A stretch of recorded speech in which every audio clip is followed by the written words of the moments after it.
Chapter 1. The Trap in the Sagebrush. The sun was already high and merciless, a burning coin in a pale blue sky. Heat shimmered above the rolling sagebrush, carrying the scent of dust and dry grass. Clara Bell guided her buckskin mare, Daisy, along the narrow cattle trail that skirted the northern boundary of her father's land. The mare's ears twitched at the faint rattle of a grasshopper, but otherwise the land was still, too still. She was about to turn back toward the ranch when she heard it, a sound so faint she might have mistaken it for the wind, until it came again, a low, guttural cry, rough with pain. She reined in, scanning the open plain. "Easy, girl," she murmured to Daisy, stroking the mare's neck.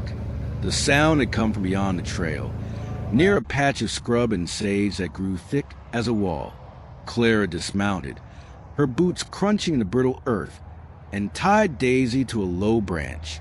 The cries came again, sharper this time, and her heartbeat quickened. She pushed through the brush, the smell of crushed sage rising around her until the ground dipped into a small hollow. That's when she saw him. A young Comanche man lay on his side, one leg caught in a steel trap whose cruel jaws had bitten deep into his flesh. Blood had soaked the leather of his leggings and pooled darkly beneath him. His chest rose and fell fast, his eyes, black and sharp as obsidian, locking on her the instant she appeared. Clara froze.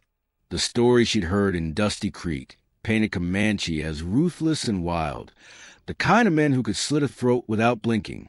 But this one was young, close to her own age, and the pain in his gaze was raw and human. He said something in his own tongue, the words urgent but strange to her ears. I don't understand," she said softly, raising her hands to show she meant no harm. His breathing hitched, and he glanced at the trap. She followed his gaze and swallowed hard. The iron teeth were sunk deep. Every twitch of his muscles must have been agony. "That thing'll cripple you," she murmured. She knelt beside him, her skirts brushing the dust. When her fingers touched the trap spring, he tensed, his hand shooting out to grip her wrist. His palm was warm, his grip surprisingly strong despite his injury. His eyes searched hers, testing for deceit. "If I wanted to hurt you," she said, her voice low, "I'd have walked away already." A beat passed. Slowly, he released her. Clara pressed down hard on the trap spring. The rusted iron groaned, and with one final push, the jaws sprang open. The man dragged his leg free with a sharp intake of breath, his face twisting in pain. She tore a strip from her petticoat and wrapped it around his leg, the fabric blooming red almost instantly. He watched her work in silence, though she could feel his gaze on her as steady as the sun above them. When she tied the knot, she sat back on her heels. "That'll hold for now. You need a healer. Your people." At the mention, his expression hardened. He shook his head, then pushed himself upright with effort. Even standing, he moved like a wounded animal, wary and ready to flee. Clara stepped back, giving him space. He limped toward the brush, but paused to look back at her. In that moment, the world seemed to go still. The whisper of wind through sage, the distant cry of a lone coyote, the weight of two strangers caught between suspicion and something else neither could name. Without a word, he touched two fingers to his chest, then to the air between them. A gesture? A thanks? She couldn't be sure. And then he was gone, swallowed by the prairie. Clara stood there a long while, staring at the spot where he'd vanished. Somewhere beyond those hills, the Comanche rode free and fierce, a people her world called enemy. And yet, as she made her way back to Daisy, she felt a strange unease, not fear, but the knowledge that something had just shifted in her life, like the first dark cloud on the edge of a hot summer sky. She mounted up, turned Daisy toward home, and rode on with the sun at her back and the taste of dust on her lips. Chapter 2. Shadows over Dusty Creek. The town of Dusty Creek baked under the afternoon sun. the air thick with the smell of horse sweat and tobacco smoke. Clara Bell guided Daisy down the main street, her boots knocking lightly against the mare's flanks. Wooden storefronts lined either side, their peeling paint dulled by years of wind and grit. From the open doors of the saloon came the rise and fall of laughter, the twang of a fiddle and the sharp clink of glasses meeting in a toast. Clara kept her chin high, though she felt the weight of glances. Dusty Creek was the kind of town where a sneeze could be news by sundown, and lately, folks seemed to find her an easy topic. She told herself they couldn't possibly know about the Comanche boy she'd freed out near the sagebrush. But still, the thought itched in the back of her mind like a burr under saddle. She tied Daisy outside the mercantile and stepped inside. The cool dimness was a relief from the sun, but the relief didn't last. Mrs. Porter, the shopkeeper's wife, glanced up from behind the counter, her smile flickering before she bent back to her ledger. A couple of women near the shelves of flour and beans whispered to each other, their eyes sliding toward Clara. She ignored them, selecting sugar, coffee, and a spool of thread, but the hushed tones followed her like shadows. When she set her goods on the counter, Mrs. Porter cleared her throat.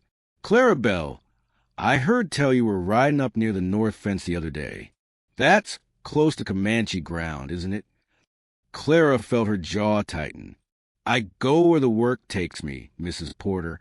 The north fence needed checking. Mrs. Porter nodded too quickly, as if eager to be done, and rang up her purchases without another word. Outside, the sound of spurs jingling drew Clara's attention. Sheriff Amos Grady was crossing the street, his broad-shouldered frame cutting a path through the midday bustle. His hat was pulled low, shadowing sharp eyes at Miss Little. "Afternoon, Miss Bell," he said, stopping in front of her. His voice was smooth, but there was something cold-coiled beneath it. "Heard you've been wandering close to trouble." "I wasn't aware check in my father's land counted as trouble," Clara replied evenly. He studied her for a long moment, thumb hooked lazily in his gun belt. "Folks say they seen sign of Comanche scouts near there. Not wise to be alone, especially for a lady. Can't be too careful. Sometimes trouble finds you without a skin." His gaze lingered, as if searching for some flicker of guilt. Clara met his eyes without flinching, but her heart thudded hard. "I'll keep that in mind, Sheriff," she said, stepping around him. Back at Daisy's side, she mounted up and urged the mare toward the edge of town. Behind her, the saloon doors swung open and shut, spilling bursts of laughter and piano chords into the street. The sound faded as the prairie opened wide ahead of her. Still, her mind wasn't on the road. She thought of Comanche boy, Lone Hawk. She'd learned from the whispered words he'd spoken before limping away. She remembered the warmth of his hand gripping her wrist, the guarded look in his eyes, and she remembered something else, how quickly news and suspicion traveled here. By the time she reached the Bell Ranch, the sky had shifted toward gold, the sun dropping lower over the flat horizon. From somewhere far off, a coyote called, its voice carrying lonely over the wind. She slid down from the saddle, brushing dust from her skirt, but even the safety of home felt altered. She could still feel the sheriff's eyes on her, still hear Mrs. Porter's cautious tone. Clara had lived her whole life in Dusty Creek. She knew the rhythms of it, the small talk, the harmless gossip. But this was different. It was sharper and it smelled of fear. Fear, she thought grimly, could be just as dangerous as any bullet. Chapter 3, Firelight and Old Wounds. The wind had picked up by late afternoon, dragging long shadows across the prairie. Clara Bell rode home slow, her mind heavy with the sheriff's warning and the strange unease that had hung over town. She had just cleared the low rise by Dry Creek when the mare's ears pricked forward. Daisy stopped. Clara felt the stillness before she heard the voices, low, harsh, and too close. She turned in the saddle and saw them.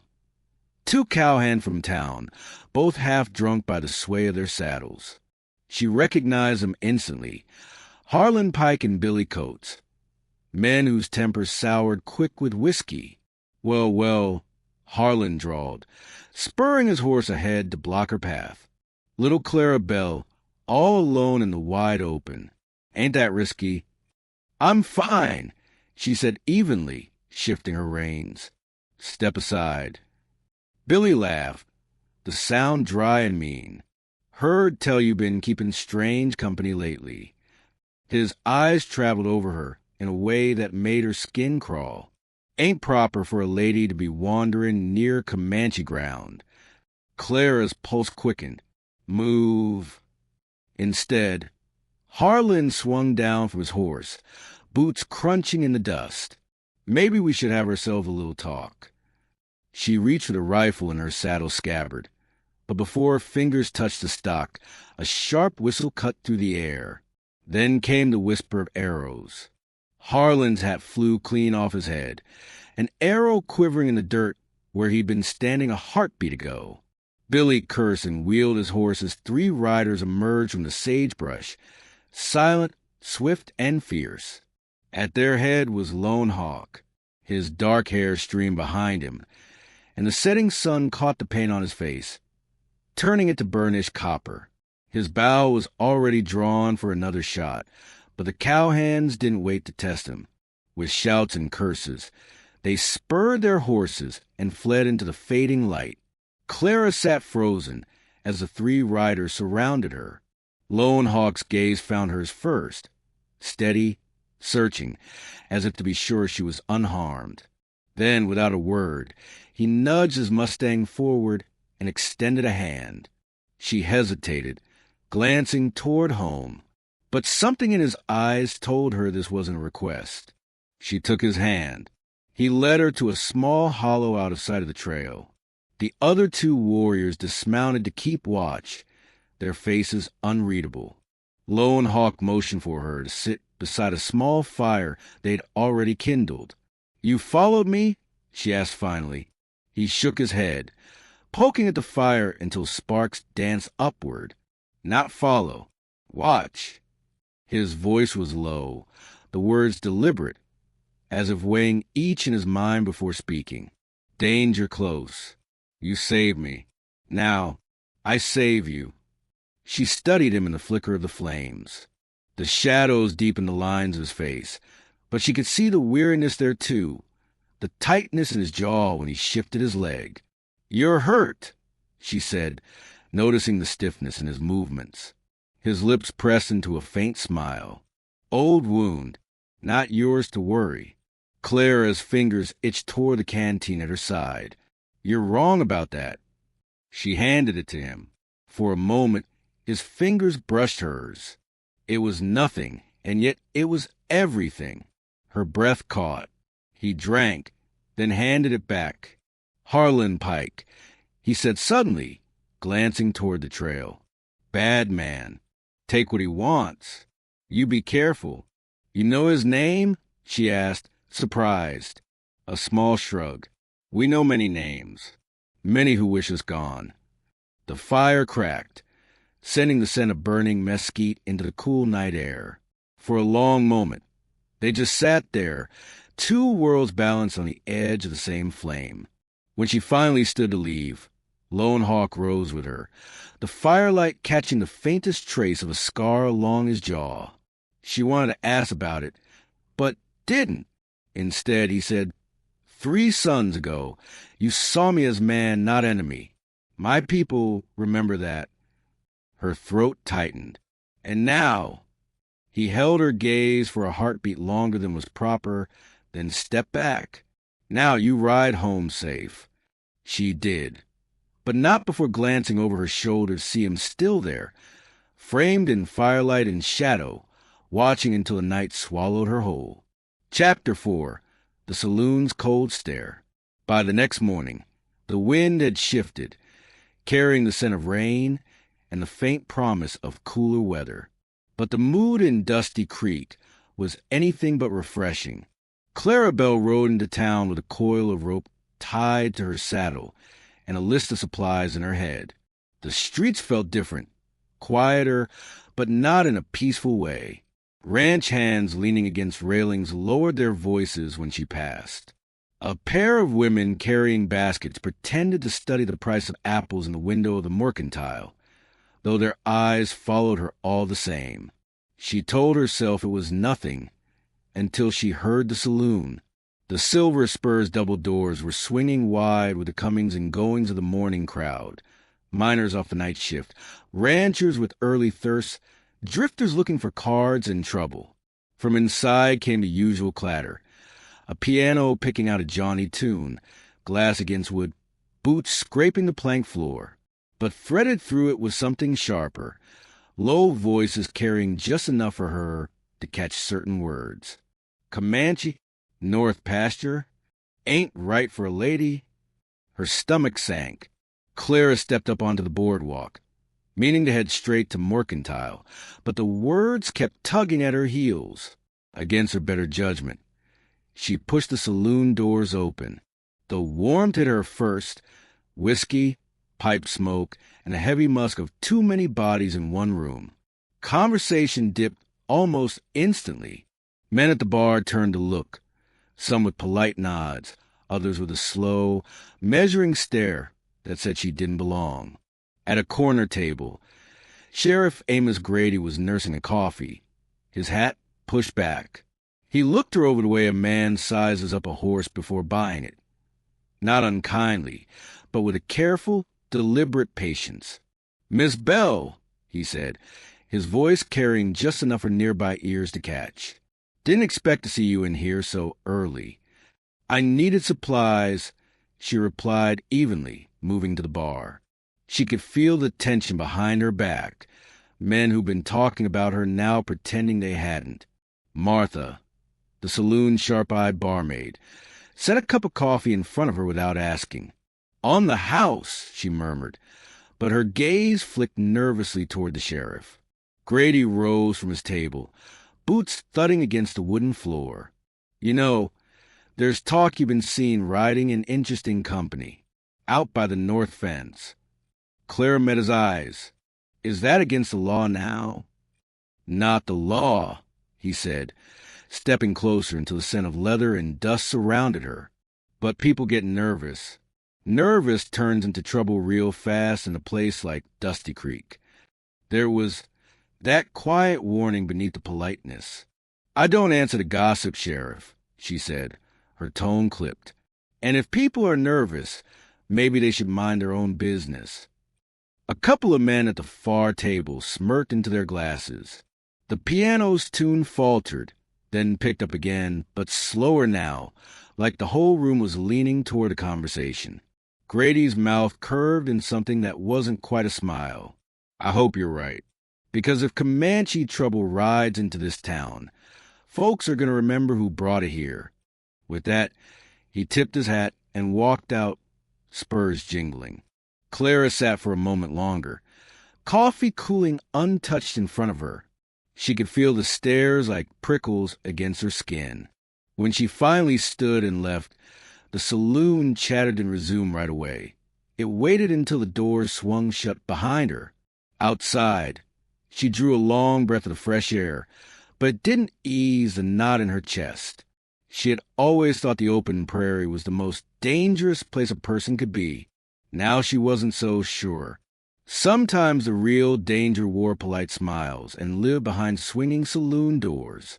And yet, beneath the unease, there was something else, a steady beat in her thoughts.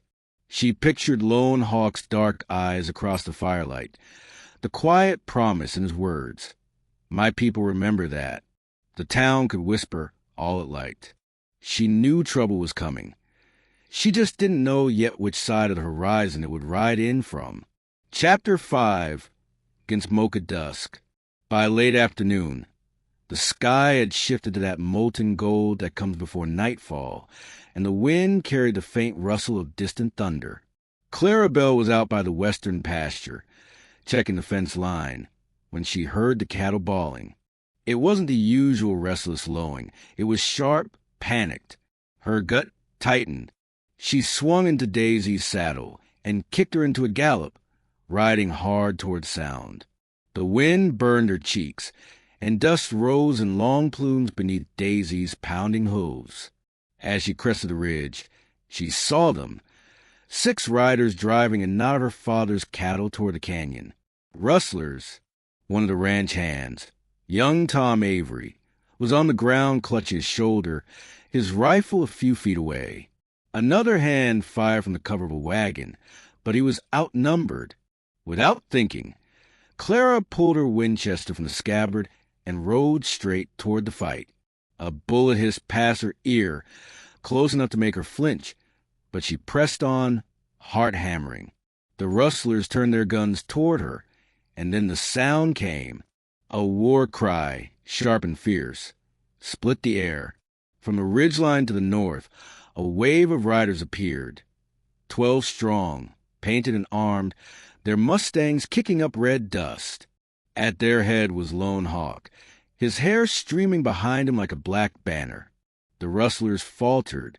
Lone Hawk led the charge with a bow in one hand and a rifle slung at his back. Arrows found their marks with deadly precision, dropping 2 of the rustlers' horses before the men could react. The others broke formation, firing wildly, but the Comanche moved like smoke, circling, flanking, closing in. Clara rode into the chaos, sliding from the saddle to reach Tom. "Can you move?" she shouted over the gunfire. "Think so," he gritted out, his face pale. She hauled him toward the wagon, ducking as a bullet splintered the wheel beside them. Lone Hawk appeared in the fray, his mustang skidding to a halt in a spray of dust. He dismounted in one smooth motion, dropped a rustler with a quick strike of his rifle, and turned to her. "You stand here, you die," he said flatly. "I'm not leaving my cattle," she shot back. For the briefest second, something like admiration flickered in his eyes. Then he tossed her his spare revolver. Then shoot straight. The fight spilled into the red glow of the sinking sun, shadows stretching long over the churned earth. Clara took cover behind the wagon, firing at any rustler who came into sight. The air was thick with dust, the acrid smell of gunpowder, and the raw sound of men shouting in rage and pain. And then, just as suddenly, it was over. 2 rustlers lay wounded. 3 more fled into the canyon, and one was pinned beneath the Comanche warrior's boot. The cattle had scattered but were safe, milling nervously near the far fence. Clara's breath came hard and fast as she lowered the revolver. Her hands were shaking, not from fear, but from the wild rush of it all. Lone Hawk walked toward her, his chest rising and falling with exertion. Blood darkened the sleeve of his shirt, but his steps were steady. "You fight like you belong here," he said quietly. "I do belong here," she replied, wiping the sweat from her brow. They stood there for a moment, the air between them heavy with unspoken things. Around them, the Comanche and her father's ranch hands were already moving, rounding up cattle, binding wounds, hauling the captured rustler toward the ranch. The sun slid lower, turning the dust in the air to gold. Clara's gaze caught on Lone Hawk's face, the firelight of the dying day catching the curve of his cheek, the strength in his jaw. She realized then he hadn't just come to save her. He'd come to stand with her. Chapter 6, Between Two Worlds. By the time the cattle were rounded up and the wounded tended to, dusk had deepened into night. The moon was just beginning to rise, silvering the prairie grass and casting long shadows over the Bell Ranch. Clara led Daisy into the barn, the quiet creak of the wooden door a welcome sound after the day's chaos. The air inside was warm and heavy with the scent of hay, leather, and horses. Somewhere in the rafters, a pair of doves cooed softly. Behind her came Lone Hawk, limping slightly, the sleeve of his shirt torn and dark with blood. "You're hurt worse than you let on," Clara said, turning toward him. "It is nothing," he replied, though the tightness in his jaw betrayed him. He moved with a warrior's stubbornness, refusing to lean on anything. She set her hands on her hips. Sit, before you fall over. His lips curved faintly, but he obeyed, lowering himself onto an upturned crate. She fetched a lantern, its warm glow filling the barn, and knelt before him with a basin of water. He watched her as she worked, silent, steady, while she cleaned the wound on his arm.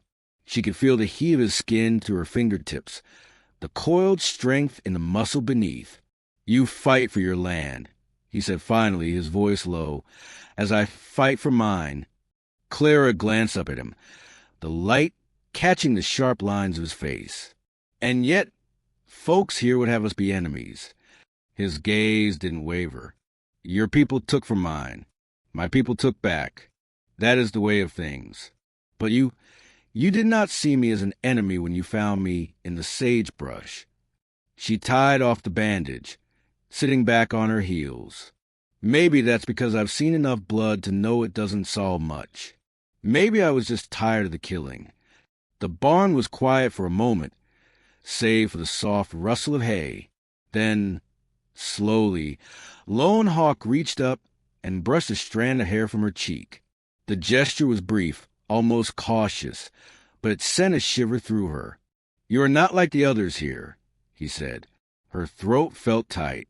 And you're not like the stories they tell about your people. They sat there, suspended between two worlds. The lantern glow holding in its circle of warmth, the cool prairie night just beyond the barn door. Somewhere in the distance, a coyote called, its cry long and lonesome. Clara looked away first, her hands restless in her lap. You should rest. The sheriff's been sniffing for trouble, and if he hears you're here...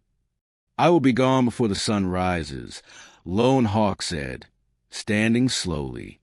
She wanted to tell him to stay, to say that the ranch felt different with him near, that she felt different, but instead she simply nodded. At the door he paused, his silhouette framed against the moonlight. 3 suns ago you freed me. Today I fight beside you. Perhaps one day there will be no sides to stand on. And then he was gone, the barn door closing softly behind him. Clara sat for a long while in the warm lantern light, her heart beating a little too fast, wondering which world she truly belonged to. Chapter 7, The Sheriff's Ultimatum. The next morning broke with a restless wind, the kind that carried the smell of dust and distant rain. Clara Bell had barely finished saddling Daisy when she saw movement on the road. 3 riders approaching fast from town, dust trailing behind them like a warning. Her stomach sank when she recognized the man in front, Sheriff Amos Grady, sitting tall in his saddle, his dark duster snapping in the wind. 2 deputies flanked him, both with hands resting too casually near their gun belts. Clara stepped away from the barn, wiping her palms on her skirt. "Morning, Sheriff," she called, though her voice felt tight. Grady reined in close, his horse's breath puffing white in the cool air. "Miss Bell," he said, his tone polite enough to fool anyone who didn't know better. "Word travels fast in Dusty Creek. Seems a Comanche war party was seen riding with you yesterday. That true?" She met his eyes. "They helped me. Rustlers came for our cattle. If not for them, we'd have lost half the herd, and maybe some men." The sheriff's jaw ticked. "That ain't the point. Comanche and settlers don't ride together, not unless there's something arranged." Her pulse thudded. "You mean some sort of deal? That's ridiculous." Grady leaned forward in his saddle, lowering his voice so only she could hear. "Folks are saying you're keeping company with a Comanche, and I saw myself the other night in town shadows. Now, I'm telling you plain, turn him over or you'll be facing charges for aiding outlaws." Clara's heart hammered, but she kept her chin high. "If helping a man who saved my life is a crime, then maybe the law's broken." Grady's eyes narrowed. "Careful, girl. This is more than pride. A Comanche in town's enough to light a fire under men who've been itching for a fight." Before she could reply, a sound carried on the wind, a rhythmic drumming of hooves. Grady turned in his saddle just as they appeared. Over the ridge came a dozen Comanche riders, their silhouettes sharp against the morning sun. They moved in perfect unison, a silent wall of muscle and steel, their ponies kicking up gold dust as they descended. At their head rode Lone Hawk. He didn't rush, didn't raise a weapon. He simply rode forward until he was level with Clara, the other warriors fanning out behind him in a loose circle. The deputies' hands twitched toward their pistols, but Grady held up a hand. Lone Hawk's gaze locked on the sheriff. "She is under my protection," he said, each word clipped and steady. "Harm her, and you will answer to my people." The tension thickened like the air before a storm. Grady's mouth was a hard line. This is ranch land, not Comanche ground. Lone Hawk didn't blink. Today it is both. Clara felt the weight of every eye. On her, on them, on an invisible line being drawn in the dust. The sheriff might have had the badge, but Lone Hawk had something else. A quiet, unshakable certainty. Finally, Grady shifted in his saddle, his tone dripping with forced calm. "Fine. Have it your way.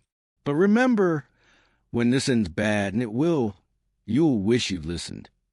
He turned his horse sharply, his deputies following. The cloud of their departure hung in the air like a bad smell. When they were gone, Lone Hawk glanced at her, a faint question in his eyes. She let out the breath she'd been holding. "Thank you," she said softly. He inclined his head. "You would have done the same." She didn't answer, but she knew in her bones it was true. The riders melted away as quietly as they'd come, but the ground felt different now, charged, like a fuse had been lit. And Clara had no idea how long until it burned to the powder. Clara stayed by the fence long after they disappeared, the cool wind on her face, the smell of smoke from the ridge fires lingering. Somewhere deep down, she knew this wasn't the end of their story. It was only the first promise, carried on the wind between two worlds. The sun bled its last light across the plains, turning the sky to fire. Clara stood at the edge of the north fence, the wind tugging at her hair, carrying the scent of sagebrush and the faint, far-off hum of saloon music from Dusty Creek. The ranch was quiet now. The rustlers gone, the sheriff's threats faded into memory, but her heart still carried the weight of the weeks behind them. A soft drumbeat of hooves rose from the horizon. She knew that sound before she saw him. Lone Hawk rode alone this time. The dying sun painted his figure in gold and shadow. He dismounted without a word, stepping close enough for her to see the glint of something new in his eyes. Peace, maybe, or something braver. "I told you I'd come back," he said. "And I told myself not to believe it," she replied, though her voice trembled. He reached for her hand, callous fingers curling around hers. "The land between us was never as wide as they wanted us to think." She smiled, tears stinging in the wind. "Then maybe we ride it together." The camera of the moment pulled back. The two of them standing side by side as the sky darkened, horses shifting in the grass, the wind carrying their laughter into the open, endless west. "Whatever comes," he said, his voice like a vow, "you will not stand alone." And in the glow of the fading sun, she knew she never would again.